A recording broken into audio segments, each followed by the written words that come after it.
नमस्कार, मैं हूं आपके साथ मयंक। देखिए, बड़ी खबर ईरान से, एक ऐसी खबर जिसने अमेरिका से लेके पूरे अरब देशों में सनसनी फैला दी है। और खबर यह है कि हॉर्मूज की खाड़ी में ईरान ने एक जहाज को बंधक बना लिया है, एक जहाज पर कब्जा कर लिया है। अब ये पूरी खबर समझनी पड़ेगी जैसे खबर निकल के आई। देखिए, जो खबरें चल रही हैं, Iran revolutionary guard reportedly intercepted the Talara, Marshall Islands flagged oil product tanker and directed it towards Iranian waters on Friday। अब देखिए, खबर ये आई कि एक जहाज था जो कि हॉर्मूज की खाड़ी में ईरान की तरफ आगे बढ़ रहा था। आईआरजीसी की जो नेवी विंग है उसने जो है इस जहाज को रोका और उसे ईरान की तरफ ले गए। इस तरह की खबरें सोशल मीडिया पर चल रही हैं। जो जानकारी निकल के सामने आई है, the tanker had been carrying high sulphur gasoil from Sharjah to Singapore and was sailing off the United Arab Emirates coast when contact were lost. The vessel manager Columbia shipment told Reuters. देखिए, Reuters के हवाले से खबर आई कि एक जहाज जो है वो यूएई से निकलता है सिंगापुर जाने के लिए, जिसमें जो है ऑयल से जुड़े प्रोडक्ट थे। सल्फर गैस ऑयल था, स्पेसिफिक बात करें तो एक मटेरियल जिसका ऑयल में इस्तेमाल होता है। ये जहाज़ जब यूएई से निकला, थोड़ी दूर आगे चलने के बाद इसका कांटेक्ट ख़त्म हो गया और उसके बाद ये खबरें आई कि ईरान के आईआरजीसी ने इस जहाज़ को अपने साथ ले गए हैं। और इस तरह की भी खबरें आई कि ईरान की 3 जो है शिप्स वो आए और उन्होंने इस जहाज़ को घेरा और अपने साथ वो उसको ले गए। इस तरह की खबरें आई। उसके बाद ये भी खबर आई कि अमेरिका का एक मानव रहित ड्रोन, ह्यूमनलेस ड्रोन जो था, वो उस पूरे इलाके में काफ़ी देर तक सर्विलांस करता रहा कि ये जहाज़ का आखिर क्या हुआ। और उससे भी इस तरह की खबरें आई कि ईरान ने जो है इस शिप पर कब्जा किया है। अब देखिए, ईरान की तरफ से कोई ऑफिशियल स्टेटमेंट नहीं आया है, लेकिन जो बातें कही जा रही हैं वो कि आखिर ईरान की तरफ से ये एक्शन क्यों हुआ, उसकी 2-3 वजहें निकल के आ रही हैं।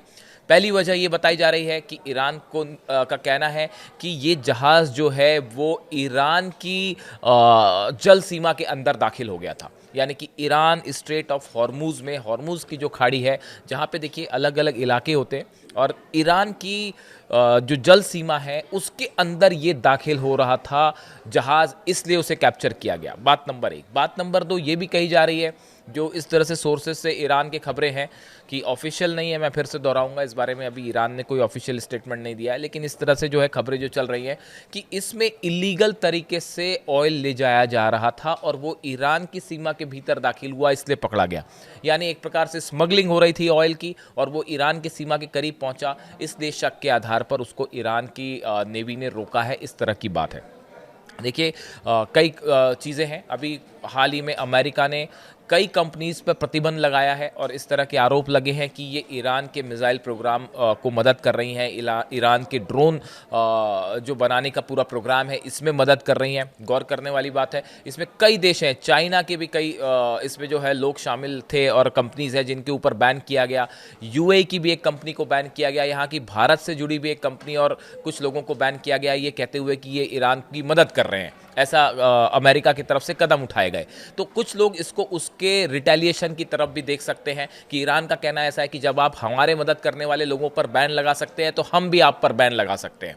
और इस लिहाज से जो तीसरी बड़ी वजह सामने आ रही है कि इस लिहाज से जो है वो ईरान की तरफ से ये जवाब दिया गया है, टिट फॉर टैट का जवाब दिया गया है। देखिए, अब एक बात ये इसमें गौर करने वाली है कि ये हॉर्मूज की खाड़ी जो है वो इतनी महत्वपूर्ण क्यों है, इसको समझना होगा। और पहले भी कई बार ईरान की तरफ से ये कहा गया है कि अगर अमेरिका की तरफ से हमले होते हैं या इजराइल की तरफ से हमले होते हैं या किसी तरह के ज़्यादा सैंक्शंस लगाए जा सकते हैं, तो उसके बाद ईरान की तरफ से बड़ा कदम उठाया जा सकता है और स्ट्रेट ऑफ हॉर्मूज को ईरान सीज कर सकता है, इसको यहाँ पे जहाज़ों की आवाजाही पर रोक लगा सकता है।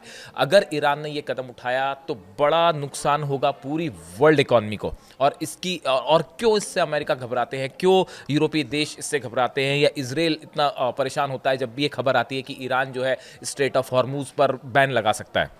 देखिए, हॉर्मूज की जो खाड़ी है वो फारस की खाड़ी को ओमान की खाड़ी और आगे अरब सागर से जोड़ती है। ये बात समझनी होगी, जो हॉर्मोज की खाड़ी है ये फारस की खाड़ी को ओमान की खाड़ी और आगे अरब सागर से जोड़ता है। यह उत्तर में ईरान और दक्षिण में ओमान और संयुक्त अरब अमीरात के बीच स्थित है। इसकी चौड़ाई सबसे सक्रिय जगह पर केवल 34 किलोमीटर है और जहाज़ों के चलने योग्य मार्ग कुछ ही किलोमीटर चौड़ा है। बहुत ही सकरा एरिया है, लेकिन दुनिया का लगभग 20 से 30% कच्चे तेल का व्यापार स्ट्रेट ऑफ हॉर्मुज से होता है, यहीं से होता है।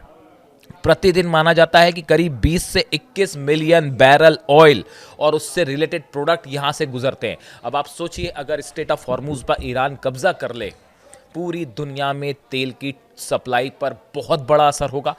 ऑयल प्राइसेस आसमान छूने लगेंगे, पूरी दुनिया में हाहाकार मच जाएगा इकॉनमी में। इसीलिए ये कहा जाता है कि इस बात को लेकर वेस्ट और अमेरिका, इजराइल इतने कॉन्शियस रहते हैं कि अगर स्ट्रेट ऑफ हॉर्मुज पर किसी तरह का कब्जा कर लिया, ईरान ने पूरी तरह से उस पर बैन लगा दिया जहाज़ों के निकलने को लेकर, तो इससे ऑयल प्रोडक्ट्स जो है, ऑयल की कीमतें आसमान छूने लगेंगी। अब देखिए, ये कई सारी चीज़ें होती हैं जिनको आपको जोड़ के देखना पड़ेगा। एक के बाद एक अमेरिका जो है वो उन कंपनीज पर बैन लगा रहा है जो ऑयल व्यापार करती हैं ईरान के साथ, खासकर स्नैपबैक सैक्शंस लगने के बाद।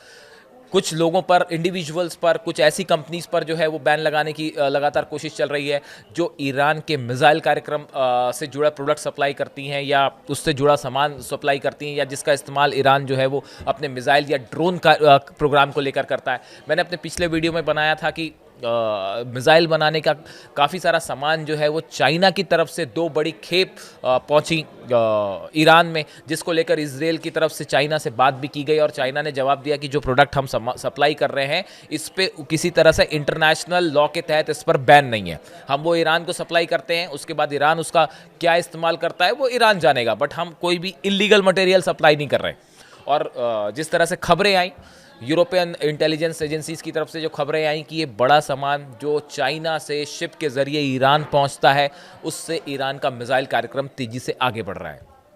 इस बीच में ये जो खबर आई कि ईरान ने जिस तरह से IRGC ने एक जहाज़ को कब्जा किया, ये देखिए, इसमें 2 बातें हैं। इस जहाज़ पर कब्जा करना ये कोई स्ट्रैटेजिक कदम नहीं है ईरान का, इससे कोई ईरान को बहुत फ़ायदा हो जाएगा, ऐसा नहीं है।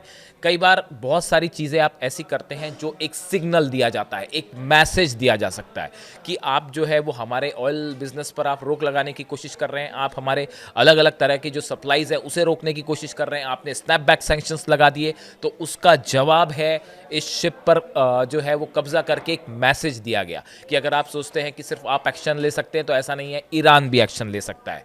कई एक्सपर्ट मान रहे हैं कि इस तरह का मैसेज ये दिया गया, और 3 वजह तो मैंने आपको बताई कि वो ईरान की इस तरह के आरोप हैं।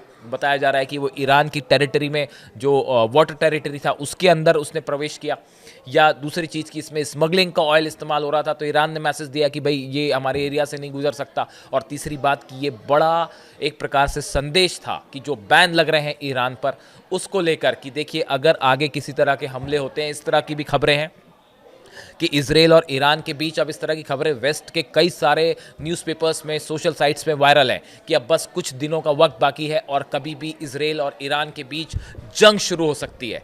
ऐसे हालात में ईरान के लिए एक बहुत बड़ा हथियार है कि स्ट्रेट ऑफ हॉर्मुज पर अगर ईरान पूरी तरह से बैन लगा देता है, प्रतिबंध लगा देता है, तो इसका बड़ा खामियाजा वेस्ट को भुगतना पड़ेगा। देखिए, पहले भी 1-2 बार ऐसा हो चुका है कि वहाँ से गुजरने वाले कुछ जहाज़ों पर IRGC ने और ईरान की नेवी ने कब्जा किया। उसके तमाम उन्होंने कारण बताए। कई बार उन्होंने ये कहा कि हमारी टेरिटरी में अंदर आ गए थे, इलीगल तरीके से अंदर आए थे, इसलिए हमने कब्जा किया। कई बार ऐसे भी उदाहरण सामने आए हैं कि अमेरिका के वॉरशिप जब इस एरिया में आगे आने की कोशिश की या आगे आए तो ईरान की एयरफोर्स ने उन्हें पीछे धकेल दिया। इस तरह की भी खबरें आई थी, ऐसा एक वीडियो मैंने भी बनाया था पहले। तो देखिए, कई सारे मैटर हैं जो स्ट्रेट ऑफ हॉर्मुज से जुड़े हुए हैं। ये वो इलाका है जो अंतर्राष्ट्रीय व्यापार के लिहाज से, वॉर के लिहाज से, स्ट्रैटेजिक लोकेशन के हिसाब से बेहद अहम है। और जैसे जैसे धीरे धीरे धीरे बात अब एक न्यूक्लियर टॉक्स को लेकर, देखिए न्यूक्लियर टॉक्स पूरी तरह से फेल है और ये साफ है कि ईरान न्यूक्लियर प्रोग्राम नहीं रोकेगा, मिसाइल प्रोग्राम नहीं रोकेगा, किसी के दबाव नहीं आएगा। इस सूरत में एक बार फिर अमेरिका इजराइल की जंग तय मानी जा रही है। और इस सूरत हाल में ईरान ने इस जहाज़ पर कब्जा करके एक प्रकार से बड़ा संदेश दिया है वेस्ट को कि जो है जिस तरह से सैंक्शंस लगे तो उसका जवाब भी दिया जा सकता है। और इसको लेकर तमाम एक्सपर्ट्स अपनी राय दे रहे हैं। आगे इस जहाज़ से जुड़ा क्या अपडेट होता है, क्या इसे रिहा किया जाता है या इसको लेकर क्या कोशिशें होती हैं। अमेरिका की तरफ से कोशिश हो रही है, यूएई की तरफ से कोशिश हो रही है, और जिस कंपनी का जहाज़ है उसको उसकी तरफ से कोशिशें शुरू हो गई हैं। कोलंबिया शिपमेंट जो है शिप मैनेजमेंट की तरफ से कोशिशें हैं इस जहाज़ को छुड़ाने के लिए। इससे जुड़ा जो भी अपडेट होगा वो हम आप तक पहुंचाएंगे। Thank you so much.